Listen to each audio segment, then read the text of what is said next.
दोस्तों आज के इस छोटे से वीडियो में मैं आप लोगों को बताने वाला हूं कि इंग्लिश में आप यूज टू को कैसे यूज कर सकते हैं, कैसे इसके सेंटेंसेस आप बना सकते हैं। यहां पर कुछ कॉन्सेप्ट्स है, जैसे यूज टू है, यूज टू बी है, use to have, use to के साथ आईएनजी कैसे लगाना है और गेटिंग का यूज कैसे किया जा सकता है। तो ये कुछ ऐसे कॉन्सेप्ट्स है जिसके बेसिस पर आप यूज टू के सेंटेंसेस समझने वाले हैं और अपनी इंग्लिश में इसे एड ऑन करने वाले हैं। तो मैं चाहता हूं कि आप इस वीडियो के एंड तक बने रहे, क्योंकि आज हम सीखने के साथ साथ बहुत कुछ प्रैक्टिस करने वाले हैं। तो चलिए आज की वीडियो को स्टार्ट करते हैं। दोस्तों सबसे पहले तो हम जान लेते हैं कि हम यूज टू को बेसिक तरीके से कैसे यूज कर सकते हैं। अगर आप लोगों ने बेसिक क्लासेस अटेंड की है, अगर आप बेसिक अच्छा रखते हैं, तो आपको यकीनन पता होगा कि हम यूज टू को यूज करते जो भी काम किया करते थे के कॉन्सेप्ट में। मतलब अगर आप शोकेस करना चाहते हैं अपनी हैबिट और वो भी पास्ट की, तो वहां पर आप बिल्कुल यूज टू को लेकर आएंगे और उसको सेंटेंसेस में रखेंगे। जैसे मैं वहां डेली जाया करता था, मतलब मेरी ये हैबिट थी वहां डेली जाने की, so I used to go there daily. Rohit cricket खेला करता था, रोहित यहां पर क्रिकेट खेला करता था, Rohit used to play cricket here. आप लोगों को मैं बता दूं कि मैं यहां पर सिखाने के साथ साथ मैं आप लोगों की प्रैक्टिस भी कराने वाला हूं। तो आप लोगों को हर एक सेंटेंस को सुनना होगा और उसे इंग्लिश में ट्रांसलेट करना होगा। चलिए अगला सेंटेंस है कि वो डेली क्लास अटेंड किया करता था। ये एक हैबिट है, ठीक है। आप देख सकते हो कि ये काम हुआ करता था। So he used to attend the class daily. मैं आपकी डेली मदद किया करता था, मैं आपकी रोजाना मदद किया करता था। I used to help, I used to help, I used to help, ठीक है। मैं आप लोगों को पढ़ाया करता था। I used to teach you. मैं आपकी मदद किया करता था। I used to help you. मैं आपको डेली स्कूल ड्रॉप किया करता था। I used to drop you daily to your school. मैं इस कमरे को साफ किया करता था। I used to clean this room. मैं मराठी बोला करता था। I used to speak Marathi. आप मुझे सुना करते थे। You used to listen to me. आप मेरे साथ क्रिकेट खेला करते थे। You used to play cricket with me. इन सभी सेंटेंसेस में आप लोग यूज्ड टू को ऐड कर रहे हैं, क्योंकि ये आपकी हैबिट है जो आप यहां पर बताना चाहते हैं। इसी के आधार पर आप एक अगला कॉन्सेप्ट बनाएंगे जो कि होगा यूज्ड टू बी। इसी से जुड़ा हुआ है, थोड़ा अलग है। अलग होने का मतलब, अगर आप कहीं या फिर अगर आप कुछ, अगर आप चाहे तो इसको एक और तरीके से जान सकते हैं। अगर आप किसी जगह पर हुआ करते थे या किसी पोस्ट पर हुआ करते थे, हिंदी क्या हो रही है? अगर आप कहीं या किसी जगह पर हुआ करते थे। आपको समझना होगा थोड़ा सा। मैं यहां चाहता हूं कि आपका पूरा ध्यान मेरे सेंटेंसेस पर, मेरी बातों पे रहे। जब भी आप किसी प्लेस पर हुआ करते थे, किसी पोस्ट पर हुआ करते थे, वहां पर आप यूज्ड टू बी का लगाएंगे सेंटेंस। जैसे मैं आपके ग्रुप में हुआ करता था, मैं आपके ग्रुप में हुआ करता था। I used to be in your group. मैं पूरे दिन पहले जो था काफी बिजी रहा करता था। मैं पूरे दिन बिजी रहा करता था। आपका सेंटेंस कुछ इस तरह से होगा, I used to be busy. अब पूरे दिन के लिए एक प्रेपोजिशन लगा दीजिएगा, throughout, throughout the day. मतलब ये पहले की बात है। वो एक टीचर हुआ करता था, पोस्ट की बात हो रही है। वो एक टीचर हुआ करता था। He used to be a teacher. वो हमारा दोस्त हुआ करता था। He used to be my friend. वो इस शहर में हुआ करता था, मतलब यहां पर रहता था। He used to be here in this city. तुम मेरे टीचर हुआ करते थे। You used to be my teacher. Connected इसी से है, देख लो आप लोग। ये बात पास्ट की ही हो रही है, कहीं पर या फिर कुछ हुआ करते थे। ये बात हो रही है पास्ट की। यूज टू, जैसे मैंने कहा, बेसिक अगर आपको क्लियर है, जुड़े हुए जितने भी कॉन्सेप्ट मैं आपको पढ़ाऊंगा सारे क्लियर हो जाएंगे। आप चाहो तो इसमें देयर का भी यूज कर सकते हैं। अगर आप ये बताना चाहते हैं कि यहां पर एक पेड़ हुआ करता था, क्या कहा आपने कि यहां पर एक पेड़ हुआ करता था, तो सेंटेंस में आप देयर लगा दीजिए। There use to be a tree here. यहां एक मैदान हुआ करता था। बनाइए अगला सेंटेंस आपके लिए कि यहां पर एक मैदान हुआ करता था। जब सब्जेक्ट नहीं होता है तो देर लगा दिया जाता है। ये मैंने आपको कई क्लासेस में बताया है, जो भी लाइव क्लासेस में लेता रहता हूं उसमें ये चर्चा हुई होगी कि जब सब्जेक्ट क्लियर नहीं है तो देर को यूज कर लिया करे। अब एक सेंटेंस है कि यहां पर ग्राउंड हुआ करता था, यहां पर एक प्लेग्राउंड हुआ करता था। आप कहेंगे there used to be a playground here.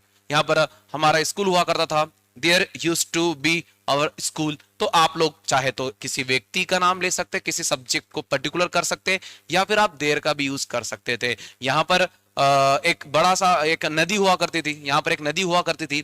So there used to be a river here. तो आप लोगों ने दोनों कॉन्सेप्ट अच्छे समझ लिए, यूज्ड टू और एक आप लोगों ने जाना यूज्ड टू बी। अगले कॉन्सेप्ट की अगर मैं बात करूं तो वहां पर आप लोग क्या लगाएंगे? Used to have. ठीक है, क्या रहेगा? Used to have. जो बहुत ही सिंपल सा अर्थ रखेगा कि जो भी चीज आपके पास हुआ करती थी। अगर आप देखें तो ये तीनों के तीनों ऐसे नहीं है कि इसमें आपको बहुत बड़ा डिफरेंस देखने को मिलेगा। जो काम किया करते थे, जो आपकी हैबिट थी, वहां पर यूज टू अकेला आ रहा है। लेकिन अगर आप किसी जगह पर या किसी पोस्ट पर हुआ करते थे तो वहां पर आप यूज टू बी का यूज करेंगे, क्योंकि बी का मतलब होता है होना। अब बारी है हैव की, क्योंकि हैव का यूज कहां किया जाता है? हैव का यूज किया जाता है जो भी पास हुआ करता था। ठीक है, जैसे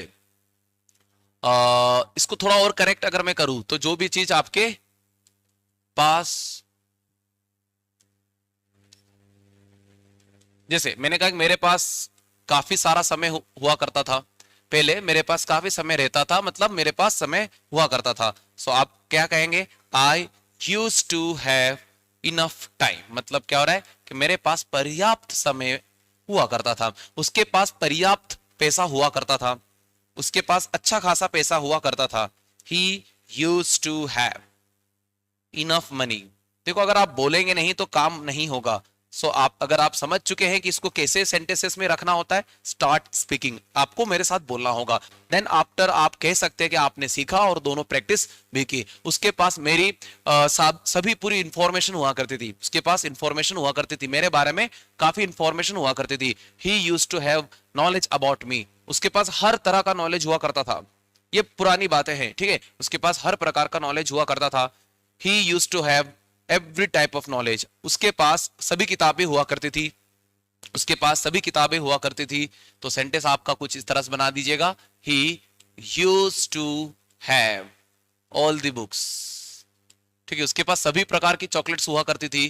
He used to have all types of chocolates. तो आप लोगों ने यहाँ पर तीन बातों को सीखा। Used to जो भी काम किया करते थे, used to भी कहीं या किसी पोस्ट पर हुआ करते थे, और used to have, क्योंकि हैव का मतलब क्या होता है? पास होना। हमने यहां पर ऐड कर दिया यूज टू के साथ। अगले कॉन्सेप्ट की बात करते हैं, तो अब पूरी तरह से अलग कॉन्सेप्ट आपको देखने को मिलेगा। फोर्थ जो कॉन्सेप्ट है, इसमें आपको सीखना होगा कि यूज टू के साथ आप आईएनजी कैसे यूज करें।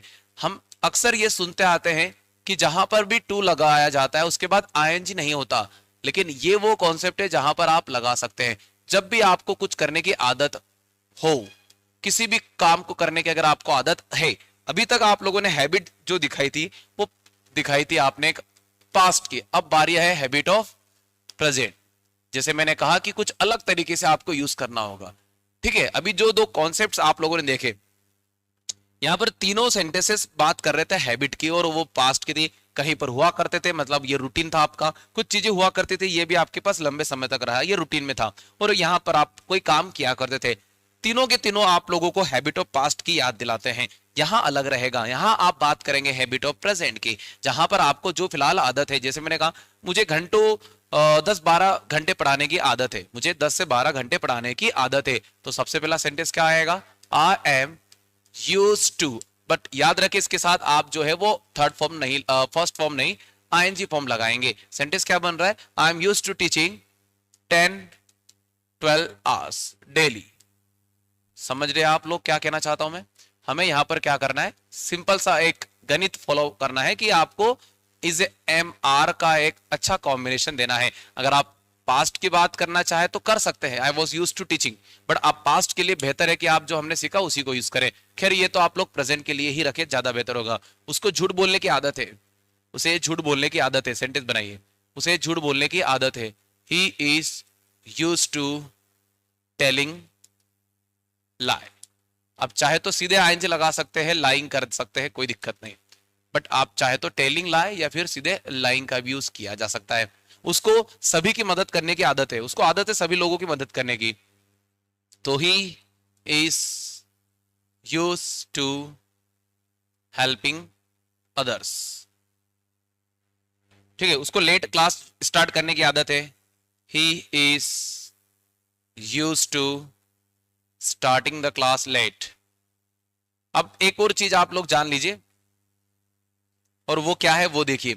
जब आप चाहे तो यहां पर बिना वर्ब का भी एक सेंटेंस बना सकते हैं। जैसे यहां पर एक गैजेट है, ये इसे हम पैनल कहते हैं, अगर आप इसे चला नहीं पा रहे हैं तो आप इसको इस तरह से कह सकते हैं कि मैं इसका आदी नहीं हूं, I am not use to, I am not use to this panel. अब देखिए यहां पर कोई वर्ब नहीं है तो भी हम यहां पर यूज कर रहे हैं, क्योंकि कई बार आप सिर्फ काम करने की आदि या आदत नहीं होते, आपको कई सारी चीजों की आदत भी नहीं होती। जैसे कोई कार की बात कर रहा है, कोई नई गाड़ी में अगर आप बैठ जाओ, आपको समझ नहीं आ रहा है कि इसको कैसे स्टार्ट करना है, तो वहां पर भी ये बात आ सकती है, I am not use to this car.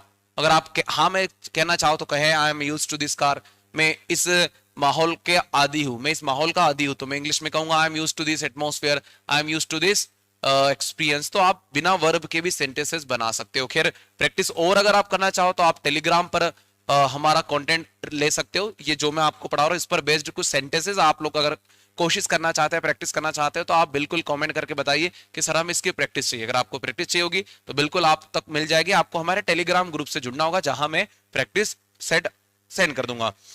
ये दोस्तों अगर मैं बात करूं लास्ट कॉन्सेप्ट की, तो जहां गेटिंग आगे लगेगा और गेटिंग के बाद आ जाएगा आपका यूज टू, और वही आईएनजी फॉर्म आगे भी रहेगा। जब आपको किसी चीज की आदत हो रही है, आदत हो रही है, आदत है और आदत हो रही है, दोनों में डिफरेंस हल्का सा होता है। जैसे मान लो उसको अब बड़ों की रिस्पेक्ट करने की आदत हो रही है, पहले वो नहीं करता था, अब वो कर रहा है। तो अगर अब वो कर रहा है तो सेंटेंस क्या बोलोगे कि he is getting, is am are यहां पर भी आप यूज करेंगे प्रेजेंट में, he is getting use to respecting elders. थोड़ा सेंटेंस अगर आप लोग पहली बार देख रहे हैं तो थोड़ा सा आपको एक दो बार और रीड करना पड़ेगा कि he is getting use to respecting obeying, आपको आईएनजी लगाना पड़ेगा। इसका थोड़ा ख्याल रखेंगे आप लोग, क्यों? क्योंकि यूज टू के बाद आईएनजी लगाना ये सबसे बड़ा कॉमन पॉइंट होता है। उसके दोस्तों को हिज फ्रेंड्स, इसका हिंदी आप करेंगे are getting use to respect him, या रिस्पेक्टिंग तो बार बार हो रहा है, so उसको और कुछ वर्ब से बनाते हैं। His friends are getting use to helping him, तो उसको दोस्तों को अब क्या हो रही है, उसकी आदत हो रही है मदद करने की, उसकी मदद करने की आदत बन रही है। मुझे अब इंग्लिश बोलने की आदत हो रही है, I am getting use to speaking English. तो जब भी आपको कुछ करने की आदत हो रही है तो वहां पर ये बात ध्यान रखें, ये भी एक हैबिट है, लेकिन यहां पर कोई आदत आ रही है, आप उसको एडॉप्ट कर रहे हो। तो यहां पर दोस्तों मैंने 5 तरीके से आपको बताया कि कैसे यूज करते हैं, और भी इस तरह की छोटे छोटे और कुछ इंपॉर्टेंट कॉन्सेप्ट्स में लेकर आऊंगा, जहां पर आपको तरह तरह की चीजों को सिखाने की कोशिश करूंगा। फिलहाल मैं लाइव क्लासेस नहीं ले पा रहा हूं, जैसे मैंने पिछले वीडियो में भी बताया था, कई रीजन है, बट 1-1.5 महीना आप लोगों को लाइव क्लासेस से थोड़ा सा ब्रेक में देना चाहता हूं। बट फिलहाल जो भी जिस भी रूप से मैं आपसे कनेक्ट कर पा रहा हूं, मैं कोशिश कर रहा हूं। मिलूंगा आप सभी से अगली वीडियो में।